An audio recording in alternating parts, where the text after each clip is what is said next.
Hi, welcome to Word of His Power Church today, and thank you so much for spending part of your weekend with us. We'd love for you to do a couple things. First, connect with us in the chat and tell us where you're watching from.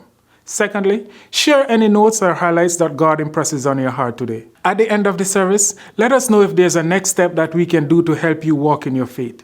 We are really excited about what God has to say to us through the Word of God and our pastor today. We'll get started shortly. See you then. Praise God. Now I want you to please go with me in the Bible to the book of Acts. We'll continue to learn the importance of looking forward. That is, continue to set our faith on the hope of God and receive and manifest everything that belongs to us as promised by God Himself through His Word. So in Acts the 13th chapter, I want to see, go with me to verse number 44. Before I read, I want to give you a brief background of Acts 13. You find here, they were fasting and praying and ministering to the Lord. And the Holy Spirit, He spoke to the congregation and said, "Separate unto me Paul and Barnabas. And I have called them," He said, "and I am sending them to do my work." So, in response to the Holy Spirit's direction, both Barnabas and Paul, they start traveling from one island to another. First they go to Cyprus, then they go to some Greek islands, and they reach Antioch. And in the place, Paul started telling them the gospel of what happened, why it is important to believe the word and what the word says about Jesus Christ. While he was preaching, he was full of the power of the Holy Spirit. And there was one sorcerer. He was trying to interrupt and disturb the work of God. So Paul, by the discernment of spirit, he tells him, his name is Elymas the sorcerer. He tells him, for a season you will be blind. Just by speaking to the evil spirit, that Elymas stays blind for a season, 3 days and more. And the deputy there in that city saw that and he believed. Seeing that power of God and the word of God, people started believing and they were blessed. So Paul continued. Then he goes to a synagogue and there he preached the gospel. There is a difference between just telling story and preaching. Preaching is also a form of telling story, but preaching is not the just story. Preaching is proclaiming. To proclaim something, the fellow who preaches must believe. Otherwise it will not be effective. Every one of us are called to preach. We don't have to have a big auditorium and cordless mic. You proclaim that Jesus is Lord. You proclaim He is your healer. You proclaim He is your deliverer. You proclaim He is your protector. You proclaim that He is your provider. You proclaim He is your master. You proclaim He is alive. You proclaim nothing can happen to you without His knowledge. When you proclaim, that is preaching. So Paul was preaching together with the power of the Holy Spirit. And people, he was preaching in a synagogue filled with Jewish people, and outside the synagogue there were Gentiles and others, non-Jewish people. Paul boldly spoke and told the story of what happened, how Jesus was selected by God to be the descendant of King David. And with excitement he was preaching. And they all said, "Wow, this is really good." Because see, when you preach the word, it is not only you are proclaiming, it releases the anointing of God upon you, whoever says that. I would encourage every one of you believers in Word of His Power Church, every day set aside little time to preach to yourself, proclaim, man, Jesus, what a mighty God is, what a Savior He is. He went through agonizing pain and sorrow and grief just to set me. Start doing, see what happens to you. You will start releasing the power of God already inside you. You are, by confessing, see, the Bible says, we read about it, we studied about it. Without the Holy Spirit, nobody can declare Jesus is the Lord. So Holy Spirit is already in you. Do you all believe that Holy Spirit is in you? What is He doing? Why are you keeping Him idle? He won't move unless you move. So you do that, then the power of God is released, then every step of the way, not only the Bible will start becoming real to you, Jesus will start getting real to you, the truth in the Word will start getting real to you, and the truth is you are not supposed to die early, your truth is you are not supposed to die prematurely, the truth is you are supposed to live long, the truth is you are supposed to have plenty and more than enough of everything, not just silver and gold and money, but everything. Abundance of grace, abundance of wisdom of God, abundance of power of God, abundance of the very word to speak at the right moment. These are all blessings of God. So if you are waiting, oh, praise God, one day, waiting, one day, someday, somehow I will reach this. No. Bible says this is the day the Lord has made. Say this with me. This is the day the Lord has made. So you see, we start doing it. Paul did, because Paul was called, he was sent. He said, okay. Paul obeyed God and he started traveling. Until specifically God calls you, you are a preacher in your own house. Whether you are as a family or a single, you are called to proclaim. Preaching is nothing but proclaiming the truth to yourself. You say, why should I proclaim the truth to myself? Because see, your spirit man is saved. Your mind, our soul is not yet saved. So you have to remind yourself so that your mind will come to serve you. Like recently I read one, they are not Christians or anything, but the definition I like. He said, mind is a great servant, but a dangerous master. If you don't take charge of your mind, instead of serving you, it will start making things which will produce emotions, it will destroy you. So that is why preaching, proclaiming the truth is important. So Paul did that, verse number 44. And the next Sabbath day came almost the whole city together to hear the word of God. See, Paul was so effective in proclaiming the truth. In the synagogue, people heard and they said, wow, this is good news, man. This man is showing us the power of God. He's showing us how Jesus loved us and died for us. They were all excited. But that is only for 1 week. Because through that excitement, by word of mouth, the news spread to the whole city. So much so it says here, the next Sabbath day came almost the whole city together to do what? To hear the word of God. Remember, that is the most important thing. They did not come to see who is Paul. They did not come to see signs and wonders. They did not come to see what is going on in this synagogue. They all came to listen, hear the word of God. In this church, every Sunday, you come to hear the word of God. Because that is what changing your life.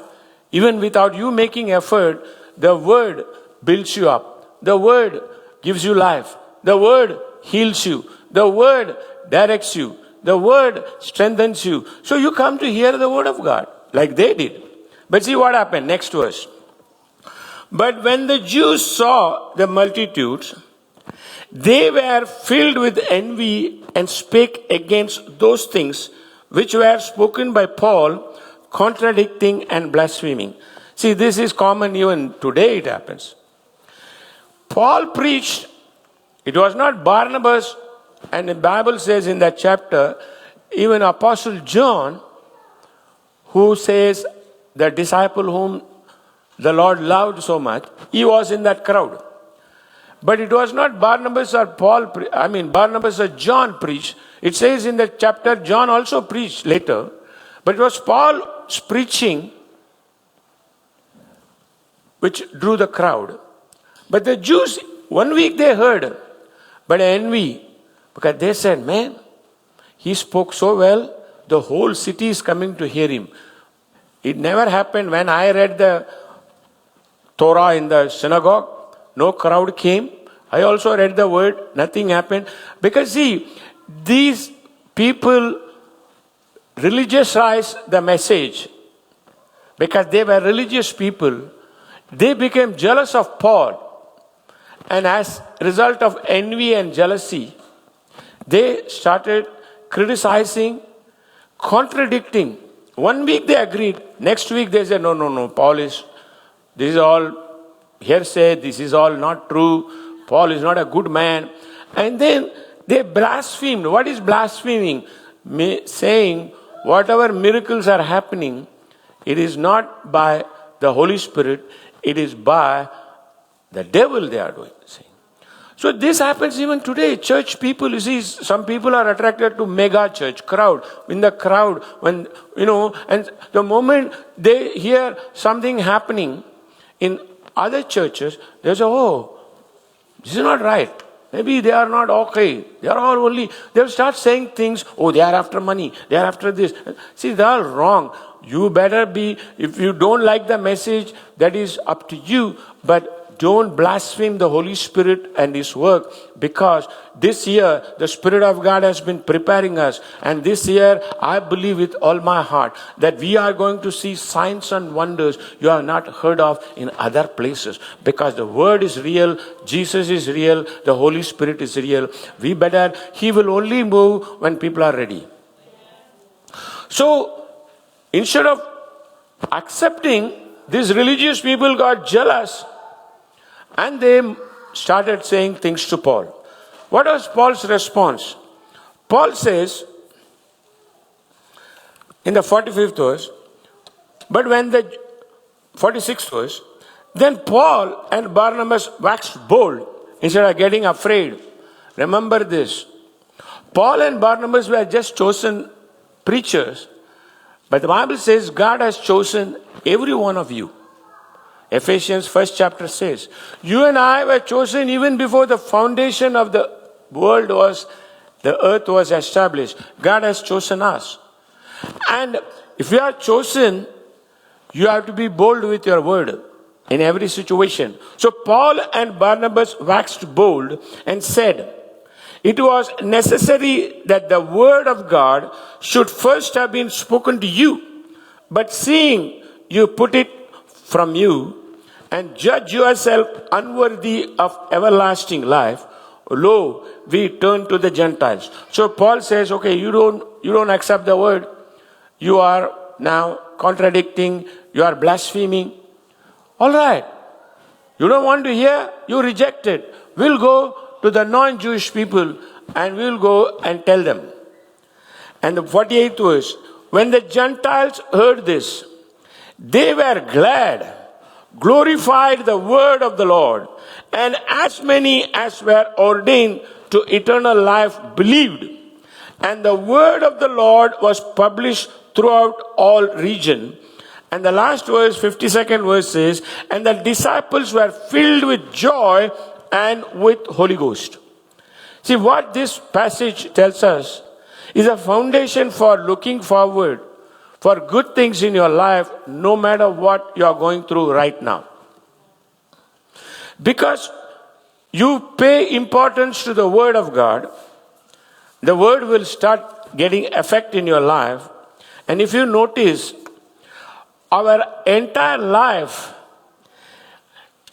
would be the result of how we respond to the Word of God.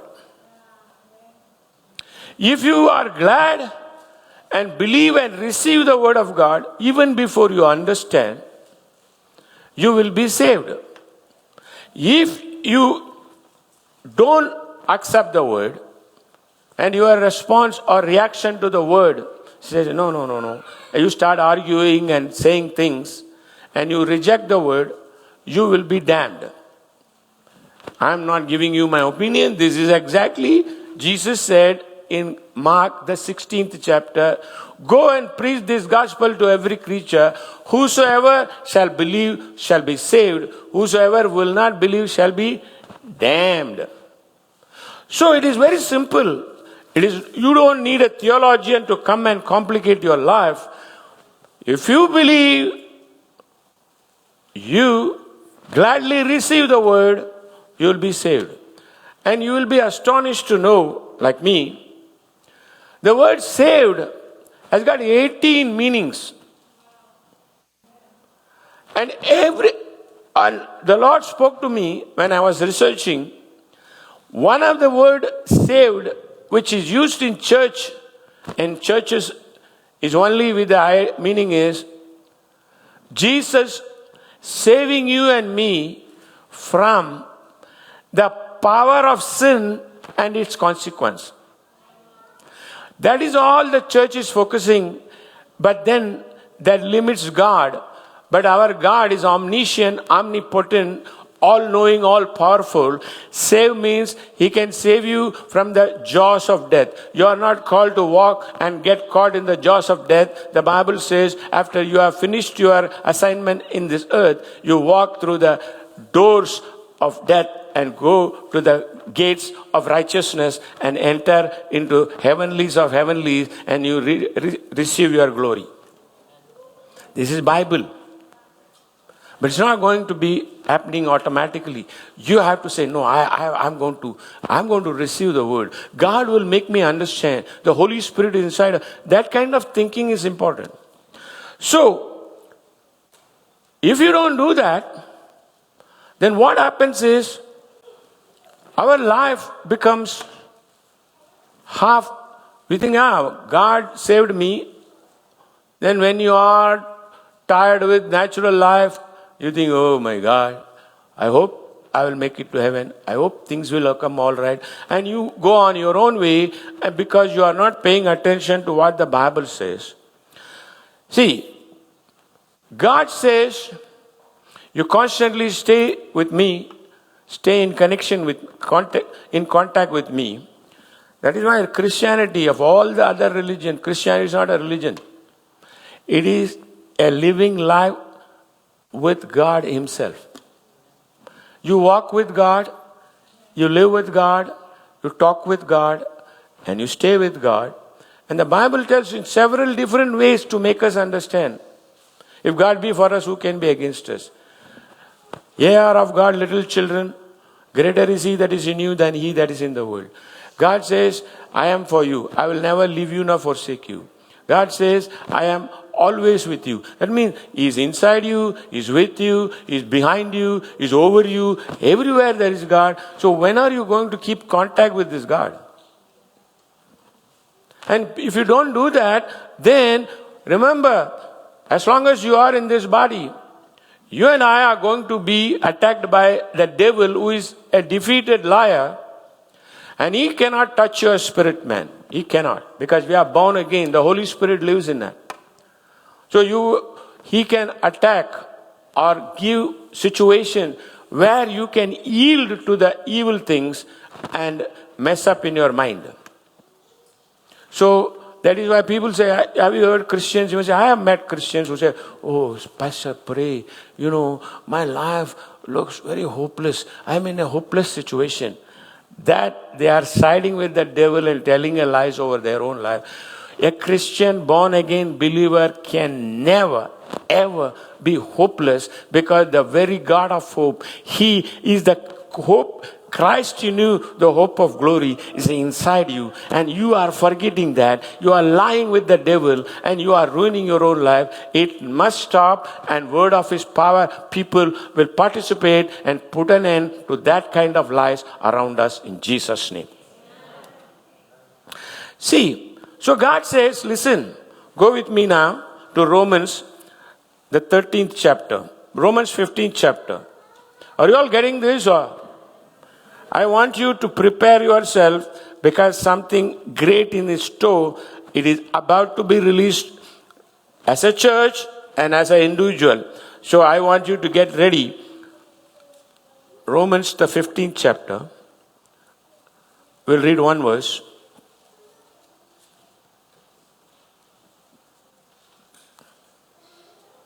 Romans 15:13. Now, see, with God, always it is present tense. Now means today. Faith, now faith is. Now, the God of hope fill you with all joy and peace in believing, that you may abound in hope through the power of the Holy Ghost. See, now, our God, like in the Old Testament, he names himself with different names which represents his attributes. Jehovah Jireh, the Lord your provider. Jehovah Rapha, the Lord your physician. Like that in the New Testament, he is the God of mercies. He is a God of hope. He is a God of faith. He is a God of love. His attributes are revealed. And what is he doing? Now the God of hope fill you with joy and peace in believing. See, we touched this subject last week. Hope. There are, like everything, believer, unbeliever, saved, unsaved, natural faith, supernatural faith, natural man, human faith, as against God kind of faith. We have been studying. Same way, love, man kind of love, humankind love is selfish. It always thinks, what do I get when I do this? But God kind of love is not like that. God loves us because we need God. We love somebody because we need them. See, two difference. Same way, hope. There is a natural hope and there is a supernatural hope. Two kinds of hope the Bible constantly talks. We will be studying about this month more. The natural faith defined is, it is a feeling that what we want can be had. But the Bible says the just, that is you and me, are saved. We are called the just of the Lord, and the just shall live by faith and not by feeling. Feeling means it includes all the five senses: touch, smell, hearing, seeing. All the five senses is referred to as feeling. So that is why you see the natural hope, sometimes you feel something nice, oh, I think I want. Especially when we see some celebrities or movie stars doing this, oh, I also want that. And that natural hope is what is mightily used in advertisement. You see, you want, okay, I can have it. Okay, they say you can have it, but it will cost so much. Then you do all kinds of things to get that. But God says, my hope, Bible hope, is defined as a confident expectation. Confident expectation from who? From God himself. A confident expectation of what he has promised. When you confidently expect something which God has promised, the same word which gives you the hope of God will also give you the faith, because faith comes by hearing by the word of God. And we saw you can clearly see. In the same chapter, Romans 15, 4th verse says, by learning and studying the scriptures, we receive hope. That is the hope of God. So, God kind of hope is simultaneously released when you believe. That means without hope, there is no faith. But when you believe what God says, God kind of hope is released to you. That is why God is called as God of hope, God of faith.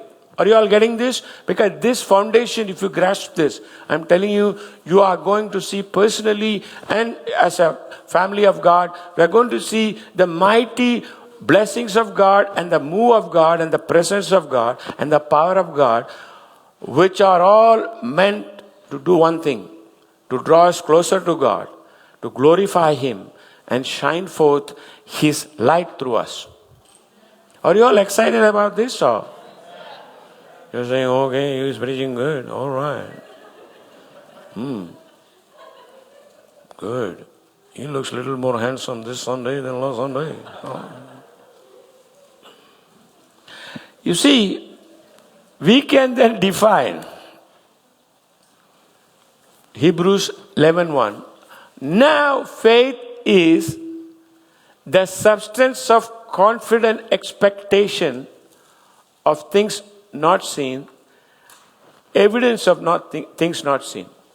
That means we can reread the same chapter, same verse in Romans 15:13. Now the God of confident expectation fill you with all joy and peace in believing, that you may abound in confident expectation through the power of the Holy Spirit. What is the meaning of that? Because see, when we don't stay in the Word and then expect confidently what the Word says to happen in your life, instead, if we spend a whole day, half a day, even 1 hour in worries, anxieties, and depression, that means we are not in faith.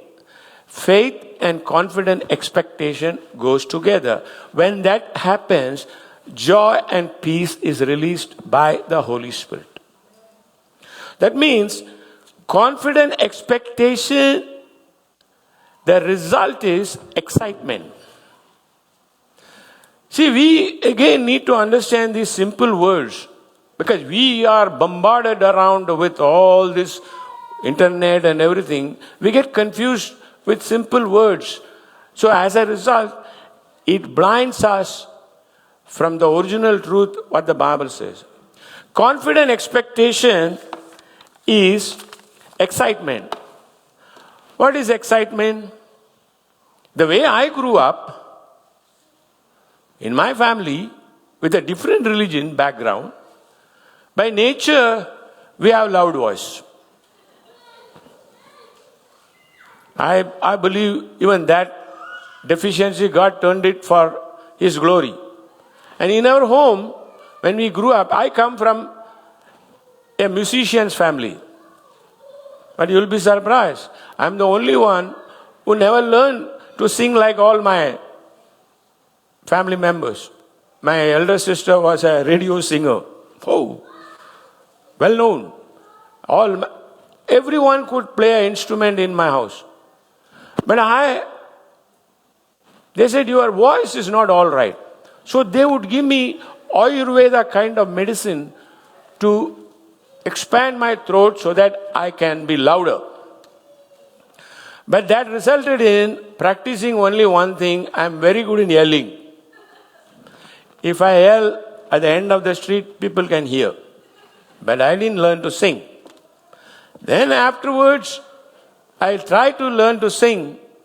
So my mom said, if you have to sing, You have to practice. Singing doesn't just come. I said, okay, how do I practice? So they gave, in our family, we had all kinds of instruments, believe me. Stringed instrument, and my brother was a violin player. We had all kinds of instruments. So they said, to practice, yeah, take the harmonica and practice. So, okay, practice. Because practice makes man perfect.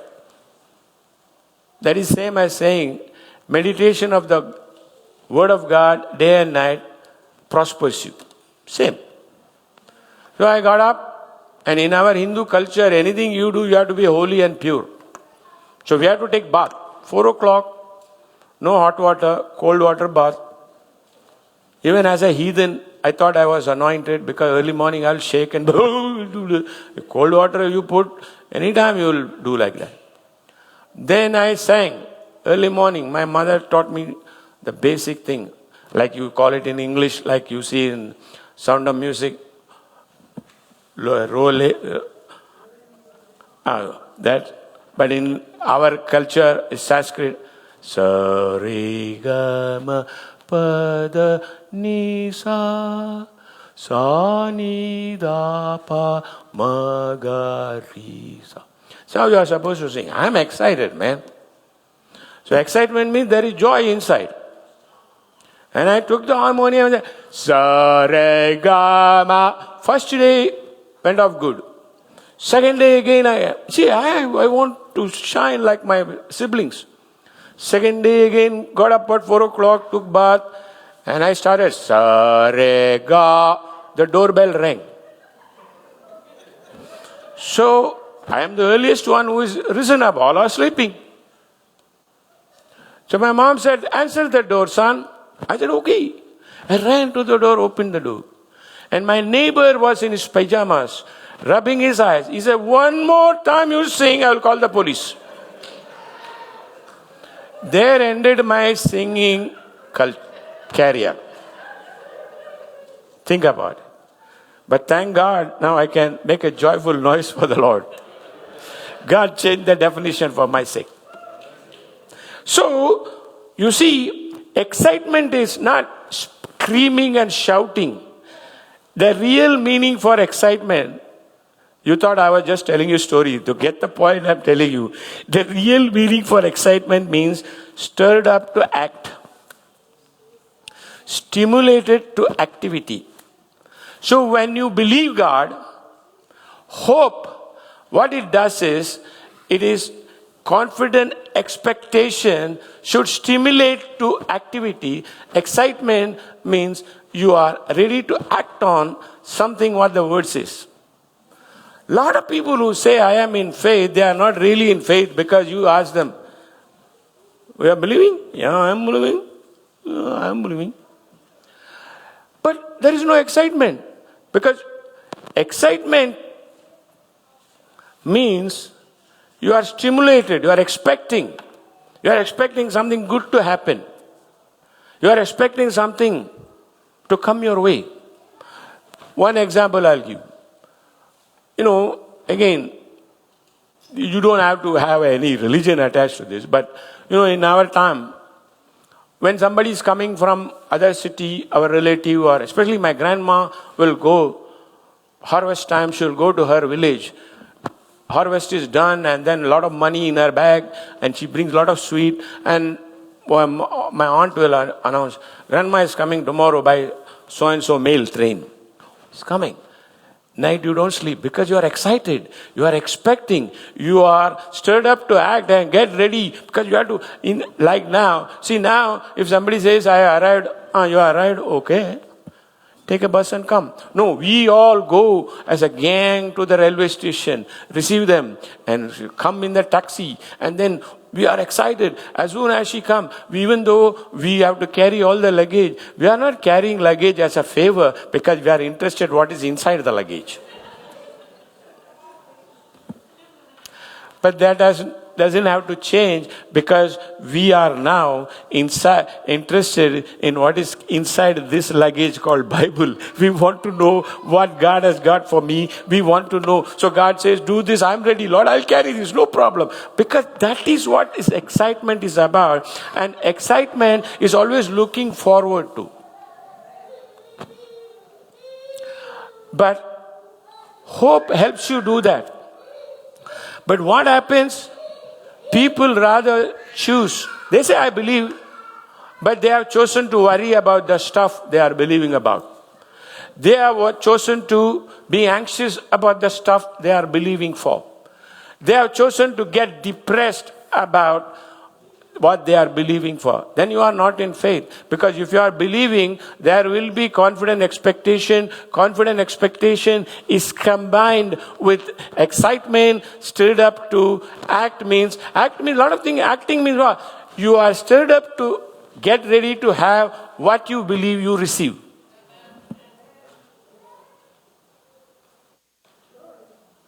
If you believe, if you are waiting, I am believing, Lord, waiting to get it from you. No, you are not in faith, because the moment you believe, you receive. Mark 11:24 says that, right? So you have believed you are saved. If you have believed you are saved means what? That means Jesus is going to come back for us. We are excited. So we are not worried about the virus, all kinds of Omicron, this fellow, that fellow, all kinds. It may come, it may increase also, but praise God. Man, Jesus said, when he said to the disciple, which belongs to us also, he said, when all these things happen, look up, look forward for better things, because I will see that you are not going to be caught up in this mess. I am there to rescue you. That is also another word for saving. Whereas we rather every day, another variant is coming. This is Delta. Oh, get ready. Next one is American. American Airlines. I'm not now. Don't tell you our American. I got a lot of American friends. Don't tell the Americans. They say, what is this? Because there everybody is on the edge. Anything you say, they are offended. You cannot say that. Comedians are taken to task. Anything. You cannot say. Thank God we are in Canada. Love our neighbors, so it can be, but we are not worried whether it is American or Indian or anything, because when these things increases, I'm looking forward, expecting, stirred up to action, pack my baggage and ready land. All right, we are gone. See, we as Christians should remember, we are all trying to act like we are going to be permanently on this earth. No. If you really believe that, show me. Are there any people here from 14th century?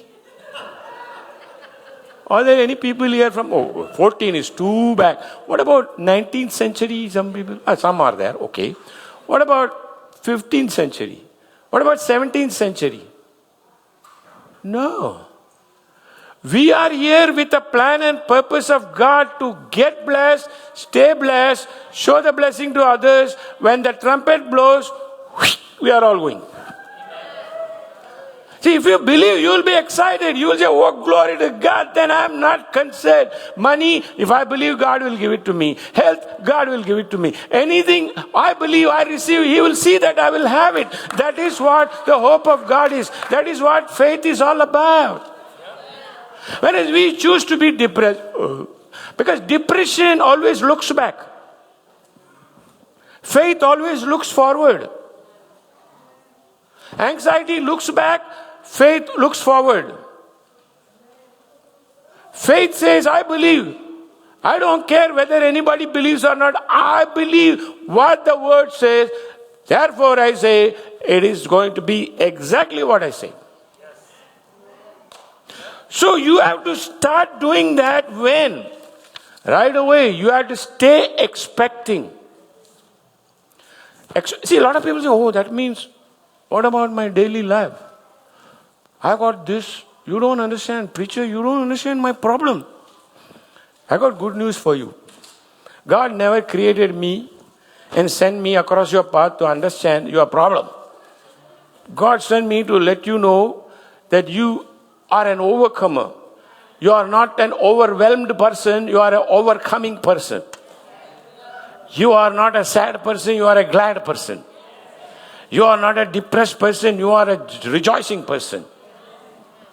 See, we are not victims. We are created to be victors. The Bible says, thanks be to God who gives us the victory through our Lord Jesus Christ. That means you and I every day hope for victory, expect victory, walk in victory. If you keep doing it, you won't even know you are already walking in victory because we are already born again. We are already walking in victory because we are God living in us. We are already walking in victory because we have the wisdom of God working in us. We are already walking in victory because the power of God is all over us and we have to act. If you don't expect these things to be real, it will never be real.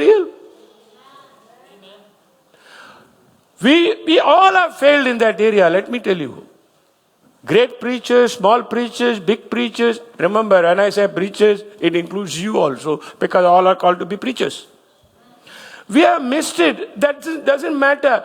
You repent. We repent before God and say, Lord, I made the wrong choice. Instead of choosing to be depressed, I can be doing what your word says. I am going to confidently expect you are real. You said I will never fail you. Then I know victory is mine. You said you are always there. You are given your angels charge over me and they keep me in their arms and lest I dash my foot against the stone. So I believe that, Lord. I'm excited. Wherever I go, I'm not concerned. Angels are guarding me. Angels are protecting me. That if you believe, you expect angels to come and rescue you. I don't know about you. In our lifetime, in Canada, twice angels have come and rescued us. At least twice. Clearly I remember. One more thing, it's like a borderline. But the details of it I'll tell you later. But you have to expect. How many of you believe in angels? Then expect him to work for you. Like my wife says, she will always tell, our angel is a banker.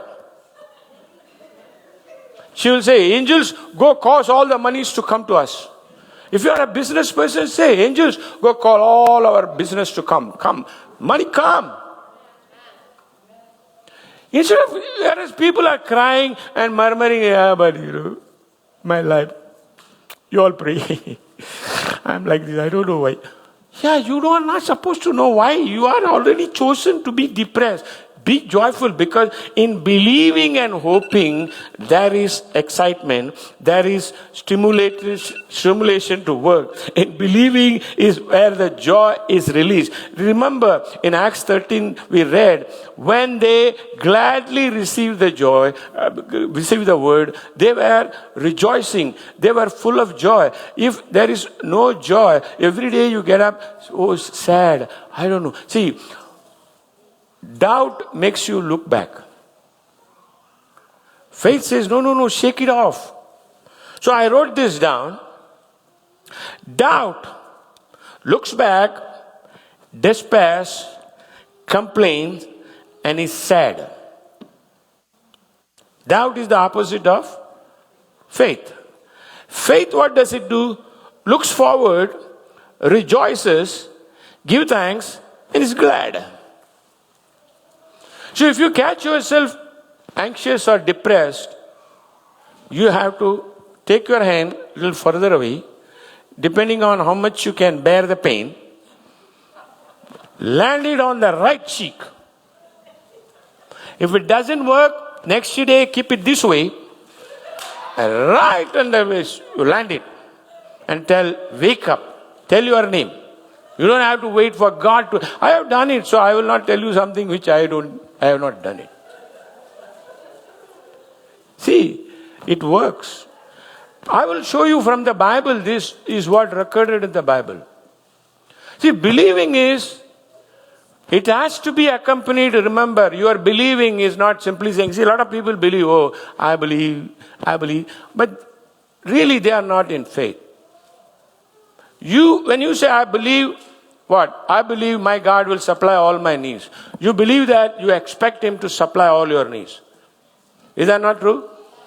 Because the hope is from what God said. Bible says, with his stripes you were healed. You believe that? You expect to walk. Healing is nothing but reconstruction or recovery of what was little lost in your body. So you don't have to worry whether I have recovered or not. You act like and walk like you are already recovered. I'm expecting. I used to have knee pain. You say, you're all looking at me. He's a preacher, faith preacher. He has got knee pain. Yeah, I got knee pain. Sometime happens. That pain is not coming like suddenly announced and come and then you have to hold somebody and all. While walking, suddenly my knees will buckle. Like that it will go. Like I used to watch one cartoon where the chocolate soldier, walking, go like that. How do you do that? Then I started confessing. I said, no. With his stripes, I was healed. I got strong knees. Praise God. So when you say like that and expect my knee to stay hold and is still holding. So that is what faith does.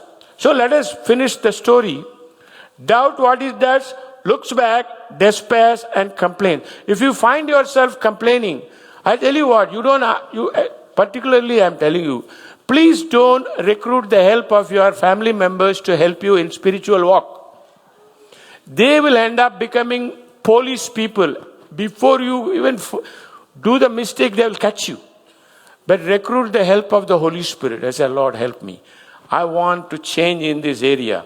Help me, Lord. If you find me complaining about things, help me, Lord. Remind me so that I will stop complaining.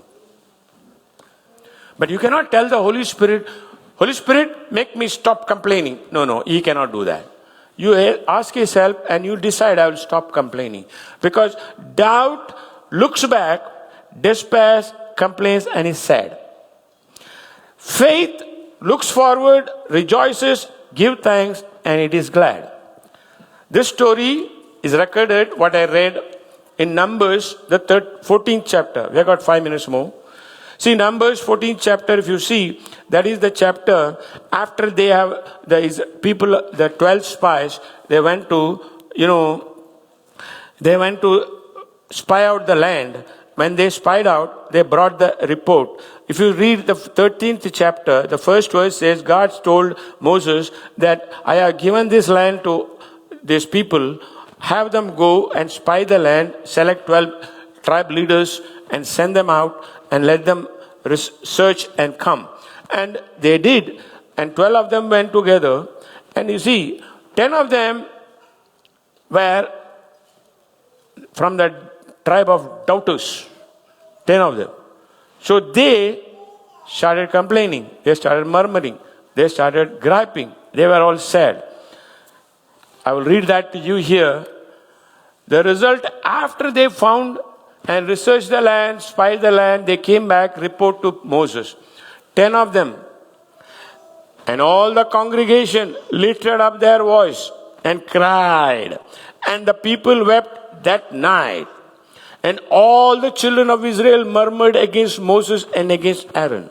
And the whole congregation said unto them, would God that we had died in the land of Egypt, or would God we had died in the wilderness? And wherefore has the Lord brought us unto this land, to fall by the sword, that our wives and our children should be a prey? Were it not better for us to return to Egypt? See, once you look back, go back to all the old pickles. And they said one to another, let us make a captain and let us return unto Egypt. So surely doubting people, they look back, they are complaining, they are in despair and they are sad. What about the fellow who believed? After one verse it comes, 6th verse. Joshua, the son of Nun, Caleb, the son of Jephunneh, which were of them that searched the land, rent their clothes. And they spake unto all the company of the children of Israel, saying, the land which we passed through to search it is an exceeding good land. If the Lord delight in us, then He will bring us into this land. Give it to us, a land which floweth with milk and honey. This is faith looking forward, confidently expecting God to give the land to them. They didn't say, we are going to fight it and get it. He said, they had such confident expectation. God said it, He will do it for me. Can we do that? Can we all do that?